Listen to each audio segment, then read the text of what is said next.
Good afternoon, everybody, to Houston Medical Clerkship Grand Round session. Today we have Dr. James Zara. He is from Samuel Weiss University in Budapest, Hungary. He's a sixth-year medical student aspiring to become a neurologist. Today we have a very new and interesting topic of cardio-cerebral infarcts. Hope you will enjoy this presentation. Thank you, Doctor. Thank you, Dr. Khan. So today's topic is a very interesting topic.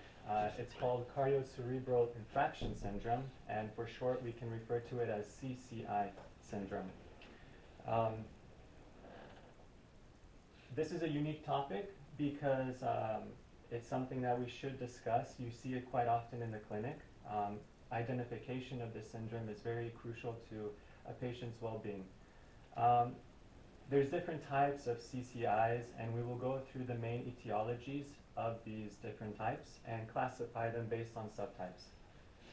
I will also talk about the recommended treatment and what to do in the clinic once we come across a case like this. So just for reference, I'll be sharing the content and the findings from Dr. Muhammad Habib's publication in the Journal of Integrative Cardiology, and this is what we will use as the main learning tool for today. So the main question is, what is CCI? So this boils down to two parts. First of all, we can define this as a primary disorder that involves either the brain or the heart, right? And so when one of these organs are affected, either the brain or the heart, it can also influence the other one, whether it would be the brain or the heart. So for example, if you have a myocardial infarction, you can then develop an acute ischemic stroke. So this is what it boils down to. So why is this important? We know that acute ischemic strokes and coronary arterial diseases are major causes of death worldwide. There are several studies that showed a high incidence rate of AMIs after an acute ischemic stroke, and the opposite is also true, where we saw a huge incidence of acute ischemic stroke after an AMI. The incidence of acute ischemic strokes after an AMI ranges from 0.7 to 0.22. So having said all of that, it's important to dissect the relationship that both of these organs have with one another. So when we talk about CCI, we can break them down into three subtypes. Type 1, we're going to talk about when the heart and the brain are both affected at the same time. Type 2, which will be in green, is when you have an ischemic stroke after a recent MI. And type 3 will be when we have an MI after a recent ischemic stroke. So just to refresh that real fast, we're going to talk about both organ systems. We're going to talk about the brain after a heart problem, and we're going to talk about a heart problem after a brain problem.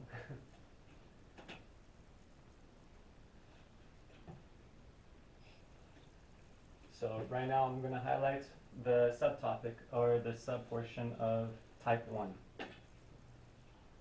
So just to break down type 1, we have three different subtypes. Does this work? Yes, the laser is there. Okay.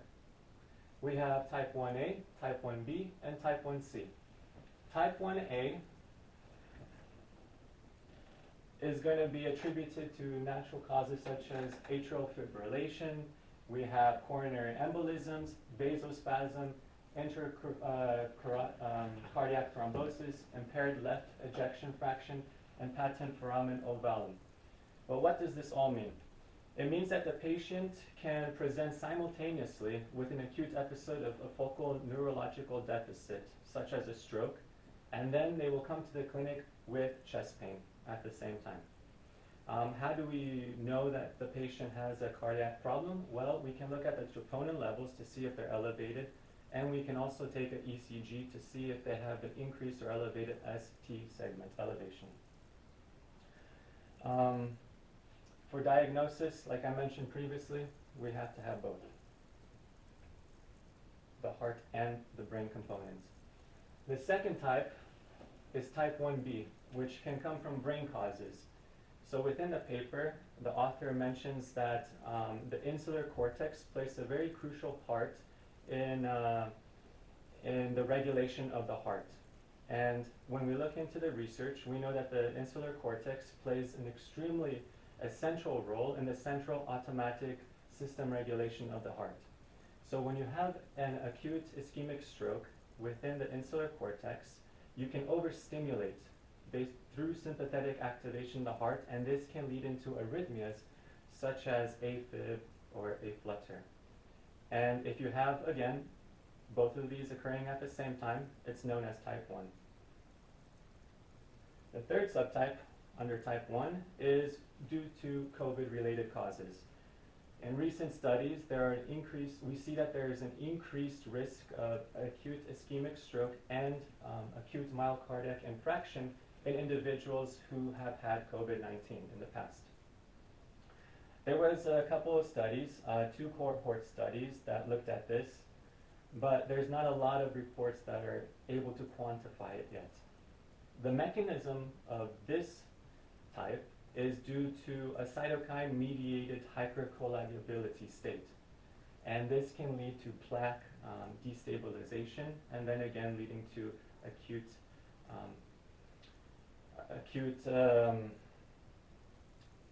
infarct of the brain. So how do we treat this? Well, we know based on the American Heart Association from 2018 guidelines that if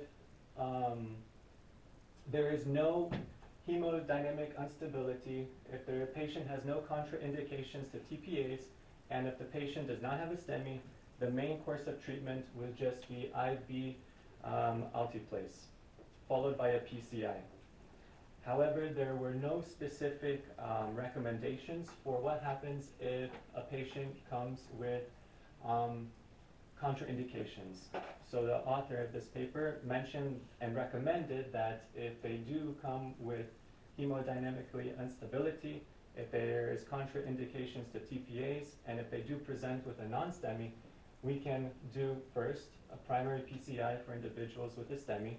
We can do an early invasive PCI for individuals who come with a non-STEMI.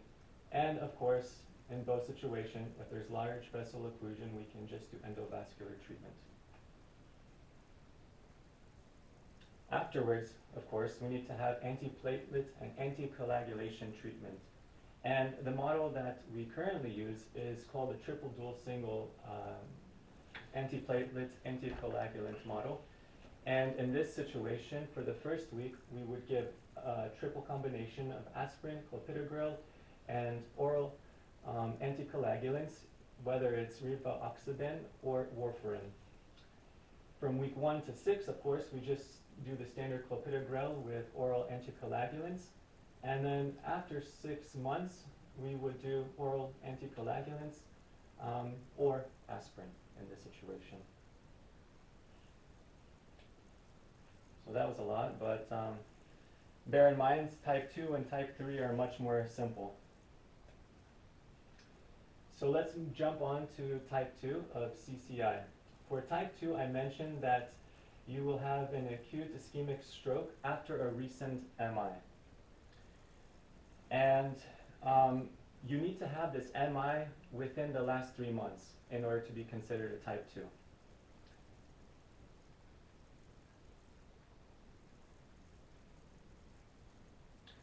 So the common mechanisms for why we would have a type 2 CCI in the clinic would be due to 5 different causes.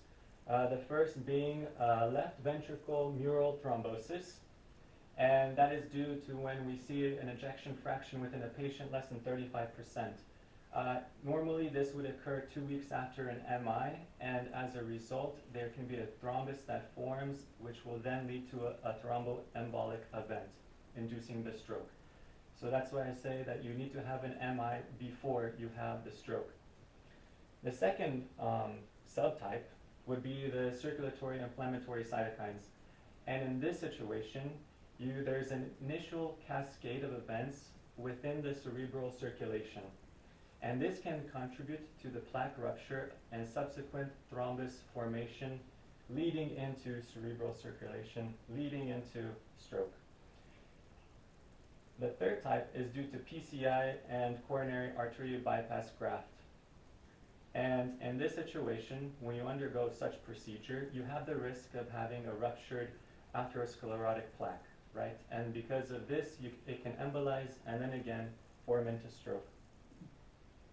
There's also the consequence of an MI, such as AFib and a flutter, that can increase as much as 20% in patients.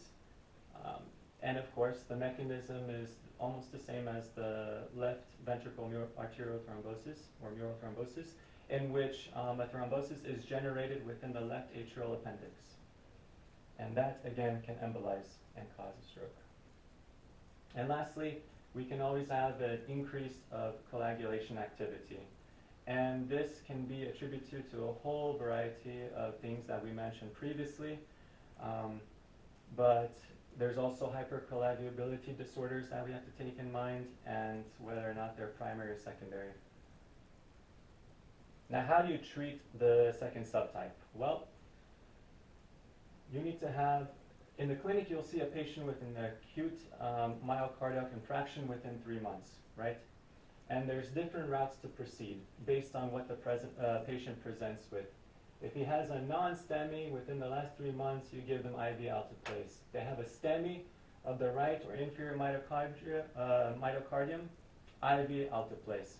If they have a STEMI on the left anterior myocardium, IV alteplase again. So the treatment is pretty simple for the subtype 2. There are some concerns for giving IV alteplase, and that is we have to take into mind what the effects are when we give this thrombolysis, whether or not that causes hemorrhage, or whether or not, if a patient presents with pericarditis, if it becomes into hemopericardium, or whether or not the thrombus can break down and then embolize as a consequence. So there are some risk factors when we give IV alteplase that we must keep in mind. Of course, we can use the same protocol for the antiplatelet, anticoagulant treatment that we mentioned in the first subtype. So I will not repeat that, but I just wanted to show that we can give the same protocol. And finally, we have the third subtype. And the third subtype is categorized by this purple or pink. And in this situation, it's when you have an acute MI after a recent ischemic stroke, okay? And I broke it down into two etiologies or causes of type 3. And the first one is the coronary heart disease, and the second one is the post-stroke cardiac arrhythmia. And in these individuals, it was noted that patients have a 5-fold risk of MI after a stroke onset. So just have to keep that in mind. The question is, how do we treat them? Well, we have to remember that in these subgroup of patients, it's contraindicated to give revascularization with a thrombolytic. So in this situation, we can do a PPCI for STEMI, or if the patient presents themselves with a non-STEMI, we can do, again, an early invasive PCI.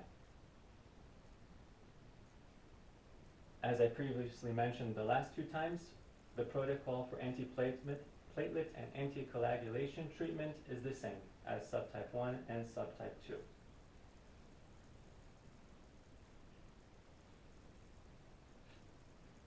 So then, just to recapitulate everything that was said, I hope you can see, but cardio-cerebral infraction syndrome can be broken down into 3 subtypes. You get the subtype 1, which means that you have a concurrent cardio-cerebral infract happening within the same time. That can be broken down into subtype 1A, 1B, and 1C. For type 2, you have an acute ischemic stroke after a recent MI. The MI has to be within 3 months.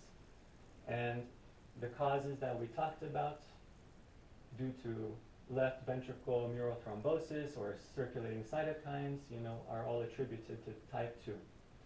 Subtype 3 is when a patient presents with an acute myocardial infarction after a recent acute ischemic stroke. And those can be treated, and those are explained because of the coronary arterial diseases and the post-stroke cardiac arrhythmia.